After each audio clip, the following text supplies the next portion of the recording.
Kamu tidak kenal saya.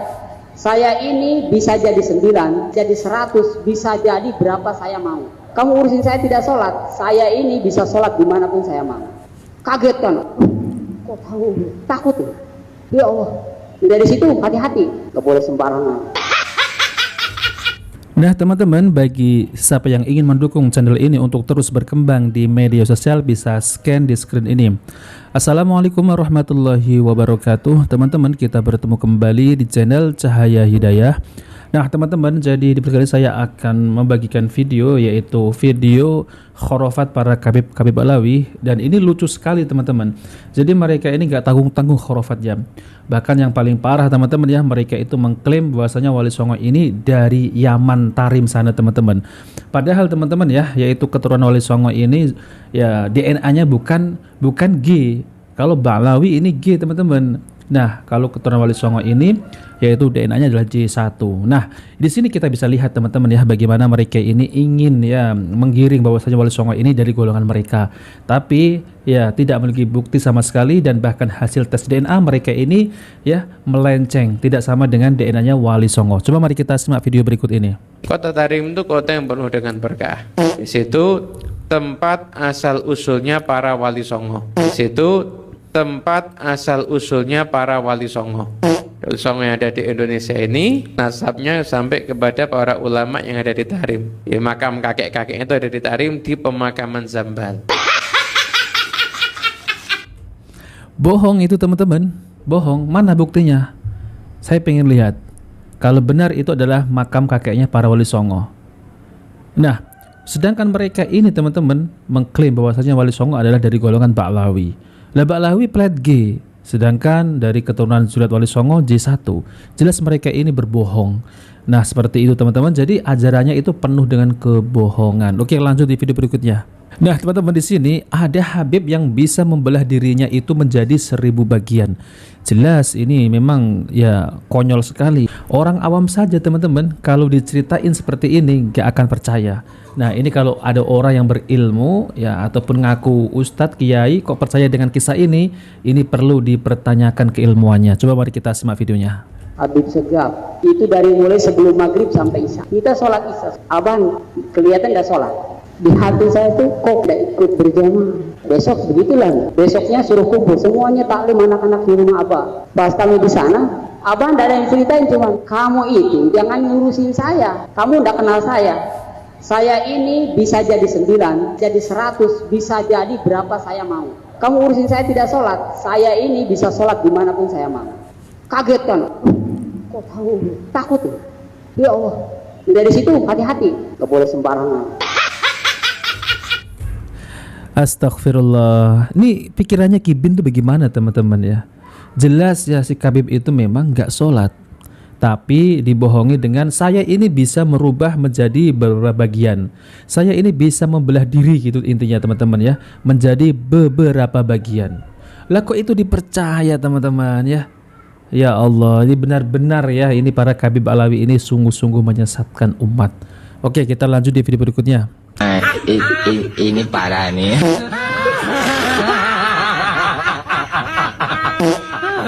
Tenang. Ini parah nih.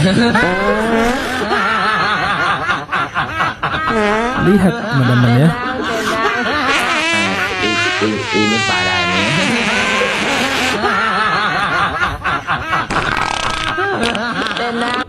Astagfirullah. Inilah kalau kita tidak ya merubah ya bangsa kita ini menjadi bangsa yang baik, nanti selama ini ya nanti akan terus berterusan menjadi bangsa yang seperti ini teman-teman. Bangsa yang mudah diperbudak oleh mereka ini yang ngaku-ngaku sebagai cucu Nabi. Sedangkan teman-teman ya, kita bisa lihat ini ya. Ini dari Muhammadiyah sudah belajar robotika. Habib Alawi masih belajar jadi raja-rajaan. Nah ini katanya putra mahkota. Mahkota yang mana? Mana kerajaannya gitu ya? Kok disebut putra mahkota? Yang ada adalah putra tukang ngibul teman-teman. Ini kan anaknya si Habib Assegaf itu teman-teman ya. Siapa itu? Pak Hasan ya. Habib Hasan itu yang suka malak-malak jamaahnya, yang katanya ente mau ngasih berapa? 25 juta, 35 juta, 50 juta. Nah ini teman-teman, Nah, kita bisa lihat ya bagaimana nasib ya sebagian umat Islam yang ada di Indonesia ini, mereka ini masih saja diperbudak oleh mereka. Lalu bagaimana caranya? Ya dengan caranya ya seperti kita ini teman-teman ya, membongkar. Insya Allah nanti kedepannya tidak ada ya kibin-kibin baru gitu ya. Oke, lanjut di video berikutnya. Ini juga teman-teman ya yang dimana mereka ini ngaku sebagai cucu Nabi. Nah ini katanya adalah rambut Nabi. Nah itu rambutnya ada, kalau benar itu rambut Nabi maka tes DNA. Tapi kenyataannya mereka ini nggak berani tes DNA. Saya jawab dengan penuh rasa curiga kenapa mereka tidak mau tes DNA pada rambut Nabi ada di mereka. Yang pertama, apakah karena rambutnya palsu? Yang kedua, apakah Habibnya palsu? Yang ketiga, apakah rambut dan Habib palsu dua-duanya lain? Ayo jawab dengan penuh. Nah kan teman-teman, apakah Habibnya palsu, apakah rambutnya palsu, atau apakah dua-duanya palsu? Itu jawaban yang paling tepat. Sadar ya para mukibin ini, jangan mau dibodoh-bodohi oleh mereka. Nah yang paling aneh ya teman-teman, di sini bayi-bayi di kota Tarim itu bisa menjawab azan teman-teman. Subhanallah ya, betapa ngibulnya ini. Bayi yang ada di kota Tarim. Kota Tarim kata Habib Ali masyhur di daerah namanya Nuedere. Ada bayi ketika masih kecil diadani. Allahu Akbar, Allahu Akbar. Si bayi menjawab Allahu Akbar, Allahu Akbar, Allahu Akbar. Double ya teman-teman ya. Ini si Pak Kodir ini memang rajanya ngibul ya. Jadi setiap apa yang diucapkan ya kepada jamaahnya isinya seperti ini, ngibul. Mana ada ya bayi menjawab azan. Kalau Nabi Isa iya teman-teman ya bisa berbicara. Nah ini Habib ini Allahu Akbar ya Allah. Nah tantangan buat para muhibin Pak Alawi ini seperti Gus Baha, Ustadz Adi Hidayat, Pak Idrus Romli, Pak Somad, Gus Ajir, Buya Yahya. Ayo coba tantangan ini buat para mukibin Habib Pak Alawi mengenai khurafatnya ini. Ayo saya menantang nih kepada para muhibin, siapapun kalian mukibin Pak Alawi, yuk yang bisa menerangkan ya tentang apa yang diceritakan oleh Jindan ini ya. Si Jindan nih, Habib Jindan ini menerangkan tentang karomah. Kalau menurut saya bukan karomah, itu gorohmah ya. Goroh itu apa? Goroh itu ya dusta. Kalau bahasa Jawa goroh itu dusta. Itu dusta mah gitu kan. Jadi nggak ada karomah Pak Alawi, itu nggak ada. Yang ada goromah ya, goromah gitu ya. Oke, coba kita tantang mukibin untuk menjelaskan ini semuanya. Syekh Abu Bakar bin Salim, yang mana beliau ini rohnya pernah diturunkan oleh Allah lebih dulu sebelum beliau dilahirkan untuk menolong kakeknya yang masih bujangan waktu pengen dirampok. Itu Syekh Abu Bakar bin Salim. Al-Imam Syekh Abdul Qadir Jailani dulu pernah ngidupin orang satu pemakaman umum, dihidupin sama beliau. Ini pemakaman umum yang dimakamin ribuan orang ini. Di zaman Habib Abdullah Haddad, cinta sama Habib Abdullah Haddad. Ketika di dalam kubur, kemudian datang malaikat Munkar Nakir, saudaranya ngelihat di dalam mimpinya. Artinya apa? Ilham dari Allah Taala untuk tarbiyah buat kita nih orang-orang selanjutnya. Ini saudaranya ditanya sama malaikat, "Man rabbuka?" Apa jawabannya? Habib Abdullah Haddad. Waduh. Tuhannya ditanya sampai Tuhanmu Habib Abdullah Haddad ini orang. Ditanya lagi, "Man nabiyuka?" Habib Abdullah Haddad. "Man kiblatuka?" Habib Abdullah Haddad. Semua pertanyaan dijawabnya satu, Habib Abdullah Haddad. Habib Salim Jindan dikabarin sama muridnya, "Beb, Maman meninggal. Innalillahi, sian tuh orang baik," kata Habib Salim. "Sekarang lagi diapain jenazahnya? Lagi pengen dibungkus, Beb." "Ya udah, nanti kalau pengen dibungkus mukanya jangan ditutup dulu. Tungguin gue datang." Ini bahasa Betawi nih. Datang Habib Salim Jindan. Ngelihat untuk jenazah tuh, pengen dibungkus, pengen ditutup kain kafannya. Beliau ambil kertas kecil, kertas kotak kecil, beliau tulis. Ada yang ditulis sama beliau, ditaruh di bawah kepalanya si jenazah. Deh, tutup. Sebelum ditutup, habis beliau tulis, ditaruh ke kertas, beliau bilang, "Man, gue tahu, lo ibadahnya berantakan. Tapi lo cinta sama zuriat Nabi Muhammad, ikhlas dari dalam hati. Nanti kalau malaikat Munkar Nakir datang nanya pertanyaan kubur, jangan lo jawab, man. Lo kasih surat dari gue, lo masuk surga tanpa hisab." Dijamin sama Habib Salim. Anaknya beliau 13 jadi wali semua. Ketika beliau meninggal, ini anaknya pamer keramat. Ayo siapa nih yang kira-kira gantiin Aba? Al-Hamid ngeluarin ranting emas dari langit.